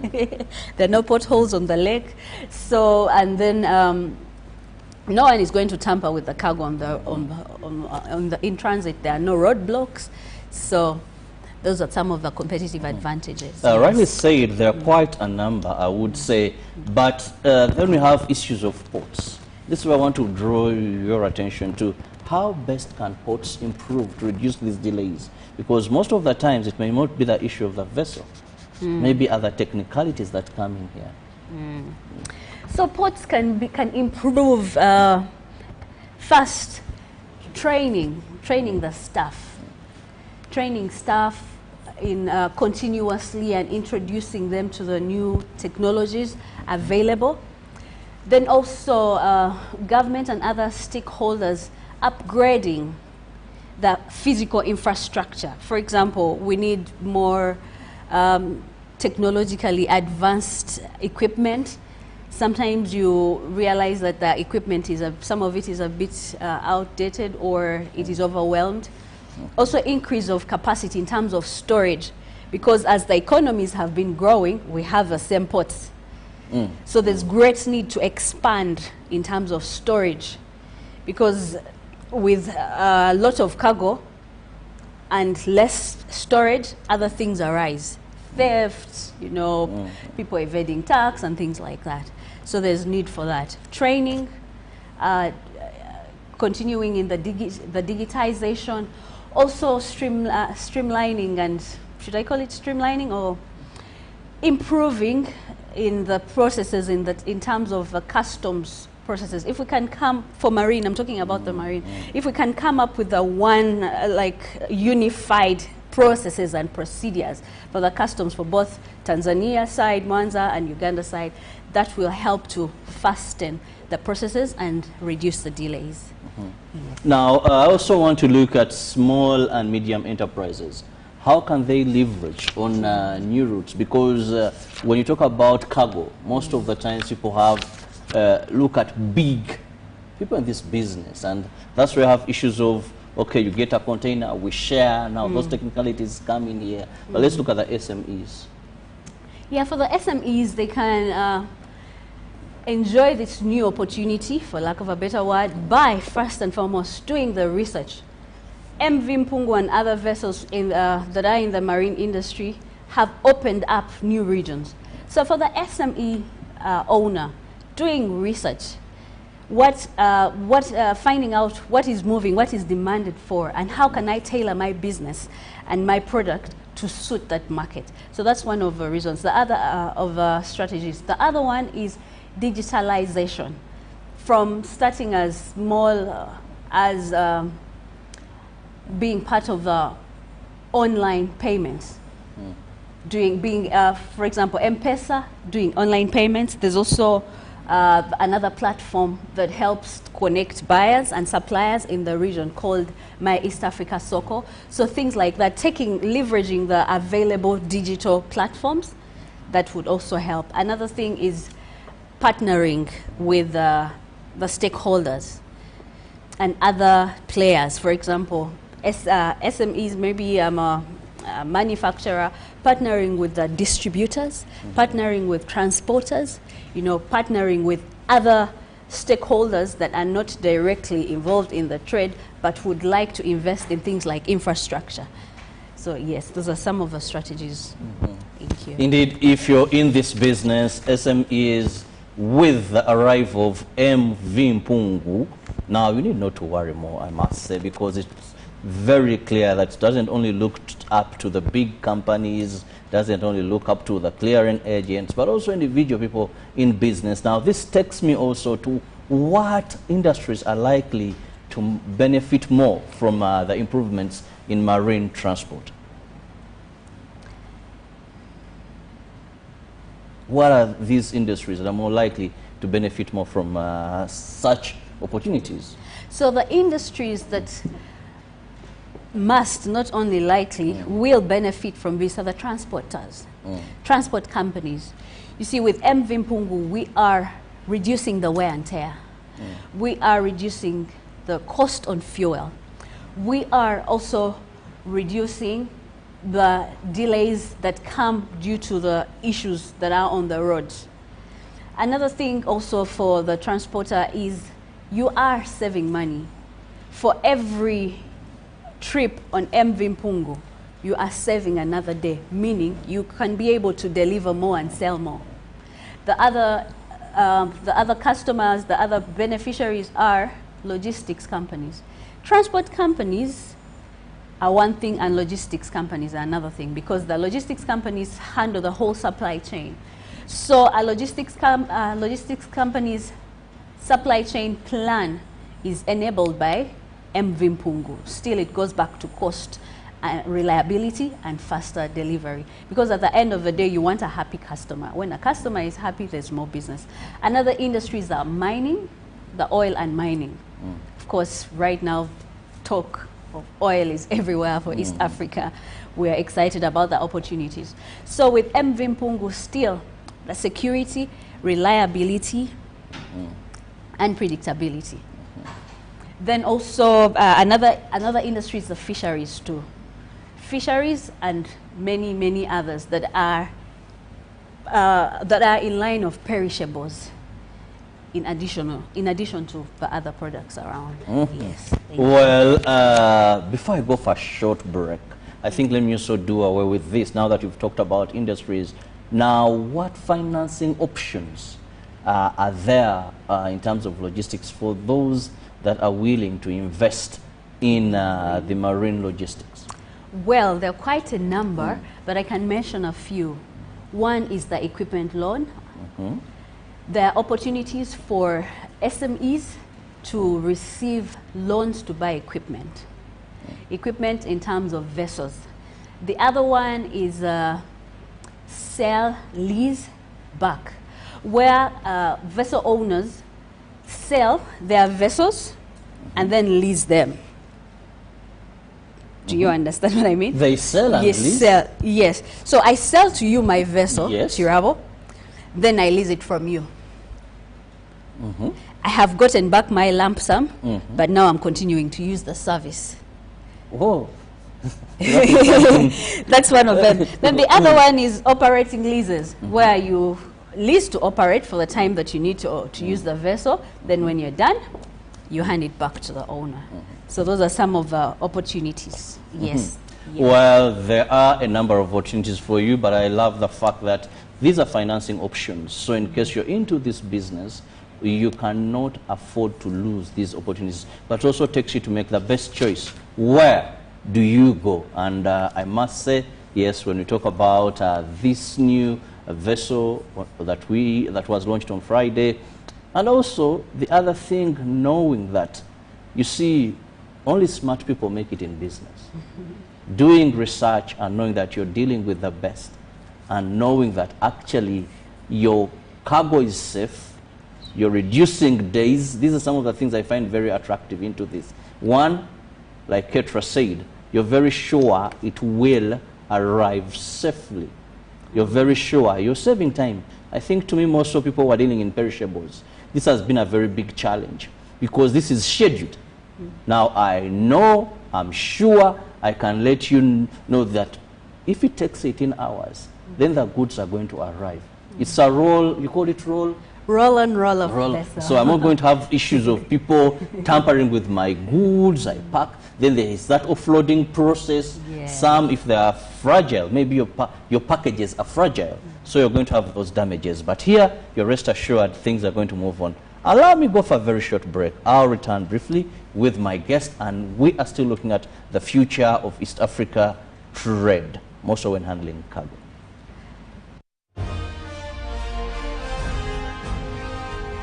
Live from UBC Studios in Kampala, this is Good Morning Uganda Extra.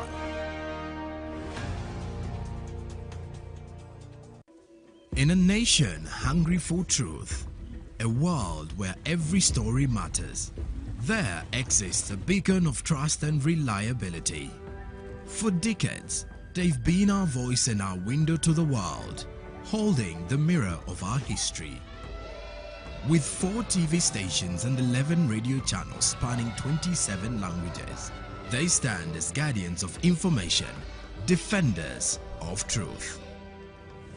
With Mascari Heritage Advantage, they uphold every citizen's right to reliable and free information. Their archived stories shaped our past and illuminate our present. Yet now, as new challenges arise and the world evolves, their mission faces its greatest test yet. Be part of our journey and let's navigate the unknown, uncover the untold, and safeguard our future together. Tune into your public broadcaster, for it is the intersection of trust and truth. Because to UBC, your story, every story, and every voice matters. UBC, inspiring Uganda.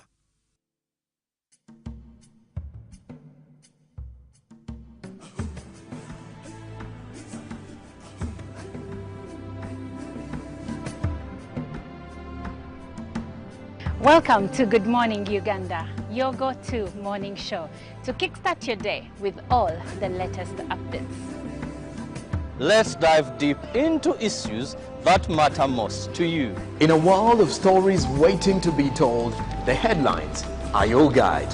Navigate the currents of news and knowledge with our daily updates of newspapers. Stay informed, stay empowered. From the roar of the crowd to the thunder of victory, witness the drama unfold with our sports updates. Whether on the field or in the stands, join us as we celebrate the spirit of champions. Rise with Good Morning Uganda, weekdays from 6:30 a.m.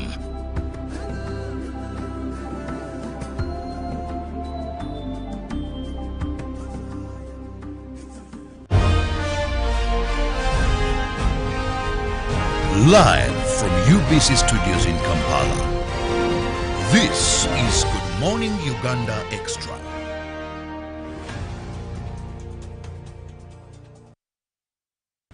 Welcome back from that break. It is Good Morning Uganda Extra. I'm Robert Chirabo Nyonyitono, and with me I have Avin Nabachwa Ketra, who happens to be a development partner with Green Road Africa Logistics. Now, we're discussing trade, to be very honest with you, but in particular, we are looking at issues of cargo. How best do we handle cargo to maximize efficiency, effectiveness, but also profit for people in business? Because when you go in business, your main aim is maximization of profit.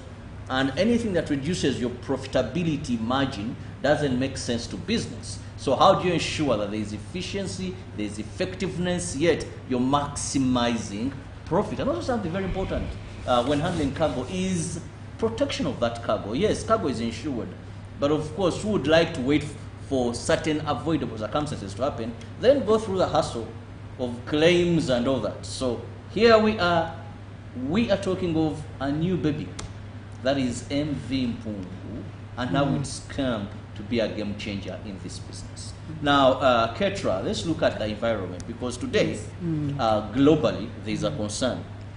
Carbon emissions and all these things, and if I'm to give you business, I want to look at that side as well. How do you ensure this? Well, first and foremost, we believe that protecting the environment is a mandate for us as a company and as MV Mpungu. So all those were catered when MV Mpungu was being built.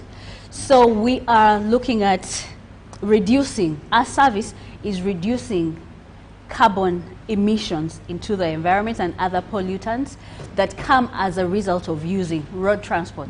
So with using the MV Mpungu service, the roll-on-roll-off service, we are actually reducing the exposure of our environment to the bad fuels. Then the other part is generally, this is not only MV Mpungu, but in the marine industry right now, there's a lot of electrification and hybridization of the operational systems of the vessels. This also helps to save and conserve the environment. The other thing is energy efficient systems. For example, air lubrication.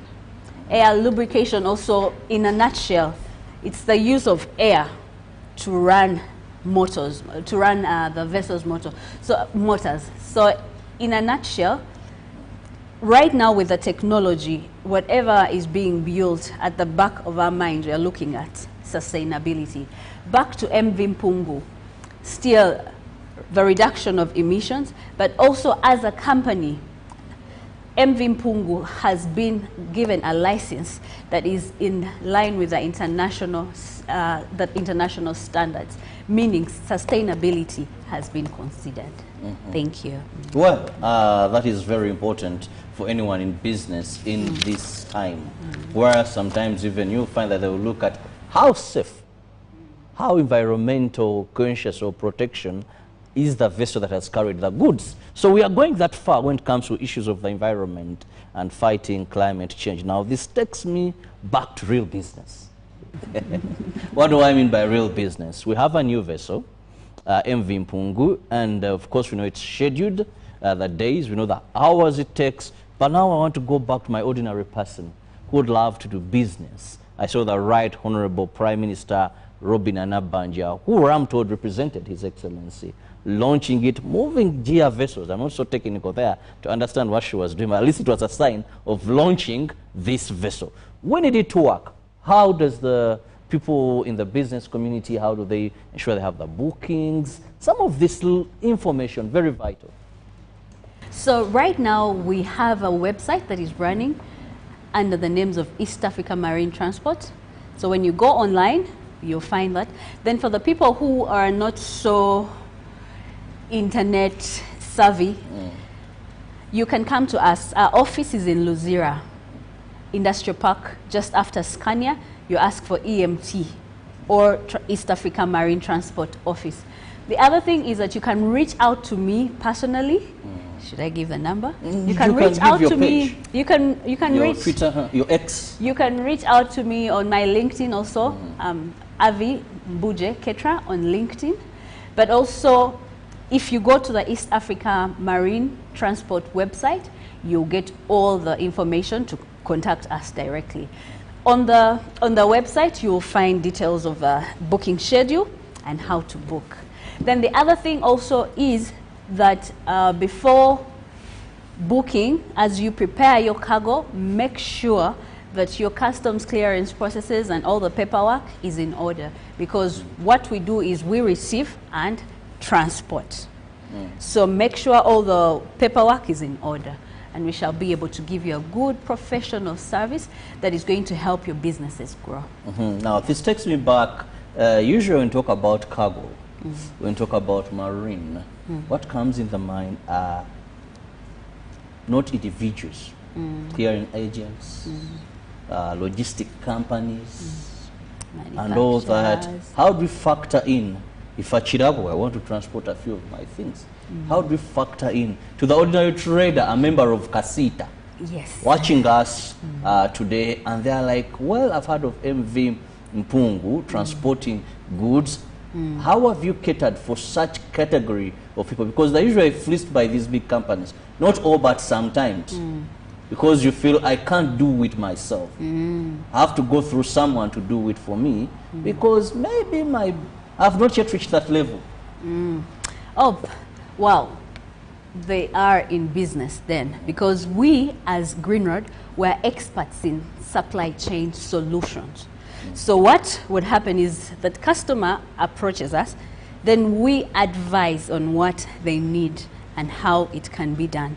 So besides just the MV Mpungu, we are able to give expert advice on how they can be helped, from advising on the preparation of preparedness of their cargo, the documentation by linking them to the other entities, the other stakeholders that we work with. We are good partners with Tanzania Ports Authority, URA, Uganda Export Board, and all those other associations. But above all, we are experts, and we are here to help you find solutions and to grow your businesses, and in the long run, growing the economy of Uganda and the economy of East Africa as a whole. Now, Ketra, this also brings in to ask, like you said, you also give advisory. Yes, now, please. For a person in business, yes, why would I prefer water to land? Oh, simple. Water. Okay, let's start from a layman's outlook. On the lake, there's no road toll. On the road, there's a road toll. That's a cost already. Roads are not the same. There are some parts of the road network that are good. There are some parts of the road network which are bad. The lake is pretty much predictable. Might not be 100%, but it's predictable. So, Chirab, I hope you can see where I'm getting to. Still, we are saving time. At the end of the day, if my truck is going to meet 5 road tolls, but my vessel is not going to meet any road toll, the vessel is faster. So if you're looking at time and money, the vessel is a better and much cheaper option, because cargo is going to reach within 18 hours. It's predictable. On the road, yes, sometimes it might reach within the time that has been planned. Sometimes it will not. And at the end of the day, you as a business person, you are looking at satisfying your customer or outperforming the customer's expectations. So with marine, you are able to hit all those targets and eventually grow your business. So marine is the way to go. Let's look at in terms of cost. In terms of cost, yes, the cost is pretty much, you see, the cost is still tailored according to the special client's needs. I will not go into the detail of mentioning the exact, but it's still tailored. Though still, it is cheaper. For example, offloading and unloading from truck to truck, or from loose cargo on a vessel as loose cargo and onto another truck. All that is money. Because no one is going to carry your cargo. We even have a country where the passenger truck will only get you to the border. Exactly. And because they drive, I think, on the other side, exactly. then you have to load those goods to a truck of that particular country to take them to your destination. Exactly, so and then you need forklifts, cranes, all those things, So here you are saving money without having those additional costs. Now we go to safety. Oh, yes. Safety. The cargo is safe because the chances of thieves finding, for pirates in Lake Victoria, not really an issue. Of course, security is security. It's wider than just the business, but for now, we haven't really experienced on the lake in our history. We haven't really experienced something that is too out of the ordinary. But on the road, anything can happen. Accidents and theft. So when your cargo is on our vessel, it is safe. The vessel is very secured. We have a team to ensure that everything is safe. Actually, Chirabo, the cargo is not actually driven onto the vessel by your driver. No, we have specialized people to drive. So what happens is your driver brings the cargo to the port, and they have a lounge on the vessel. They have a lounge they go to rest. First, that also reduces driver fatigue, which is a leading cause of accidents on the road. So your driver is resting, and then we have specialized people, well-trained drivers, high quality, to drive that cargo onto the vessel. It is then clamped. No one tampers with it. Still, those same people are in charge of driving the truck off for you, then your driver will take over after. So all those are measures to ensure security. We also have a tracking system, so you're able to see and to know where the vessel is at any one time. Oh. Yes, and then we also give updates.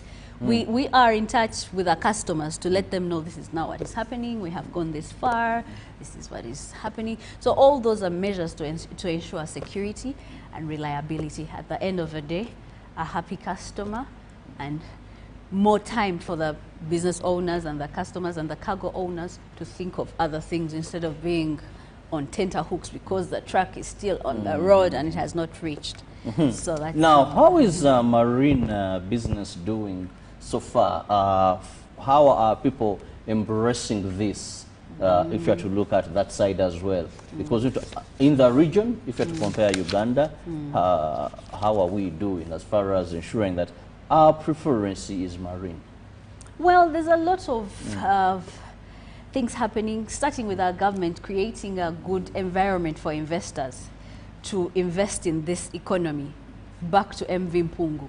That is a private ship, but because of the environment that has been created for investors to come, lots of money was invested in this project. So those are some of the things, the political environment mainly, and also the ongoing upgrades of the ports. That is something that is happening. Also, the Tanzania Ports Authority and the Uganda Revenue and the Uganda Railway Corporation, they are working tirelessly to make everything smooth. Yes. Yeah. So that means there is no reason why you shouldn't opt for this way to move your cargo. Safe, quick, fairly good in terms of pricing, according to my guest. Yes. But also when you talk about issues of insurance, at least you know you can better be rested when your goods are on water than when they are on road as well. Now, you talked about government, and you said the good environment that has been put in place. But also, what are some of the outstanding challenges that you've been in this logistic thing, giving the consultancy, which Greenroad does as a logistic company, but also when you look at now the coming in of MV Pung, what are some of those outstanding challenges that really need to tackle head on? Some of the challenges are strained connection of the networks, because it's not so simple in some ports to connect between rail, road, and the water. So if we can, if the powers that be and that are in charge can look into that to make connectivity easier, that if my cargo is from MV Mpungu, for example, and maybe the customer needs it to be put on rail, it's easy to connect. Road, that would also help with the business. The other challenge are the regulatory issues and the customs issues. If we can have a uniform documentation needed for the Tanzania side and the Uganda side, that will also help to boost this initiative. The other thing is the other point is infrastructure in the port. There's great need. First, upgrading. Second, upgrading equipment within the port. You know, we have seen situations whereby we are at port and there's no weighbridge. Yet this is cargo that has to be weighed. So things like that. And also availing relevant equipment in the port still. And then also the other issue is training, continuously training the people that work in the port, the customs people, on the new developments, and embracing technology, because it makes it fast, it makes businesses move faster, cargo move faster, and helps our businesses grow too. Yes, that is it. One of the things you've mentioned, and I find it very critical, is documentation. Yes. One of the things that delays cargo is documentation. Someone will tell you, I'm looking for this cargo has to go.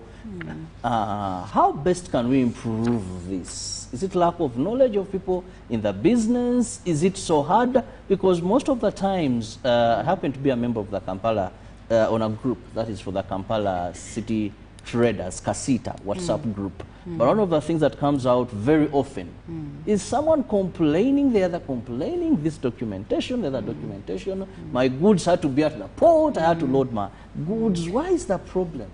Are these documents so technical? Is it lack of right information? Are they changing every time? Well, my answer is yes and no. Not that they are so technical, but yes, they are technical. I think the issue is, you see, in an open market, there are all types of businesses and service providers. That's why we as Greenroad, we have come to address such issues. We offer consultancy services to our clients. We guide them on what is needed. But also, already we have different associations and organizations that deal with things to do with documentation. The other thing is, you see, how a customer is handled by a client is by a company is very important.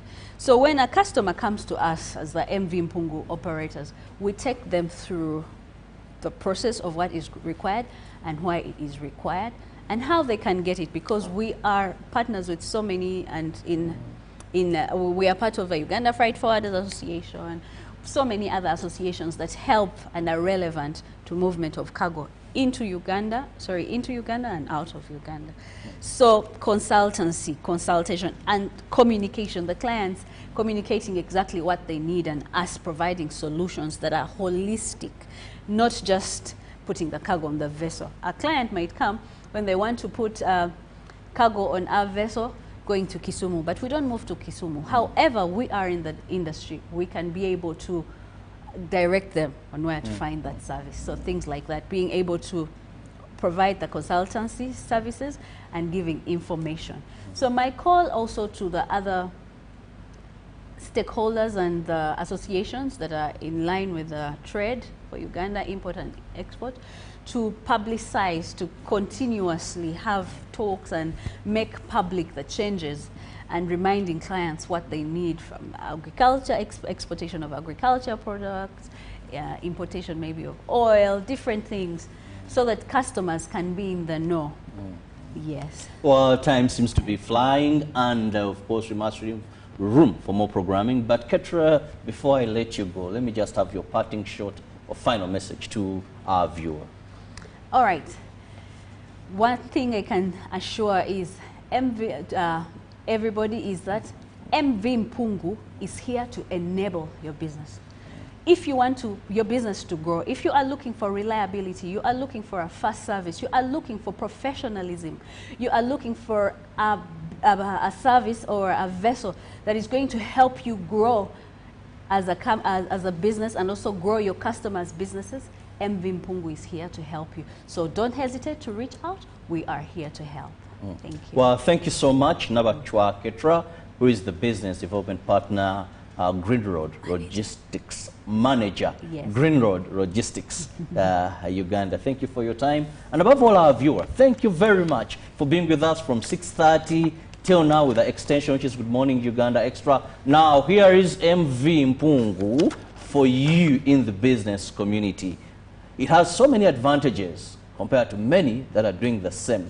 So why not give it a try? Why not gather for more information so that you're able to have your goods or your cargo, if I may use that word, delivered on time, rest assured that it will reach its destination, and of course saving, why I talked about maximization of profit. Find alternative ways to do what you're doing, more cheaper, yet very effective and very classy. Have a lovely day. May the good Lord bless you.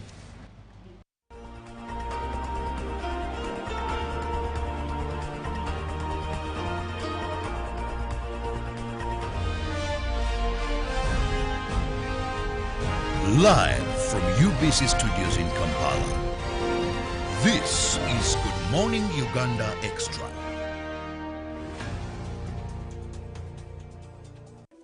In a nation hungry for truth, a world where every story matters, there exists a beacon of trust and reliability. For decades, they've been our voice and our window to the world, holding the mirror of our history. With 4 TV stations and 11 radio channels spanning 27 languages, they stand as guardians of information, defenders of truth. With Mascari Heritage Advantage, they uphold every citizen's right to reliable and free information. Their archive stories shaped our past and illuminate our present. Yet now, as new challenges arise and the world evolves, their mission faces its greatest test yet. Be part of our journey and let's navigate the unknown, uncover the untold, and safeguard our future together. Tune into your public broadcaster, for it is the intersection of trust and truth. Because to UBC, your story, every story, and every voice matters. UBC, inspiring Uganda.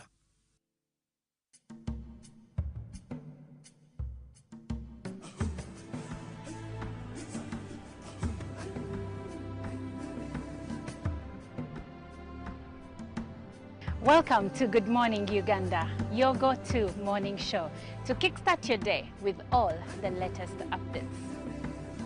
Let's dive deep into issues that matter.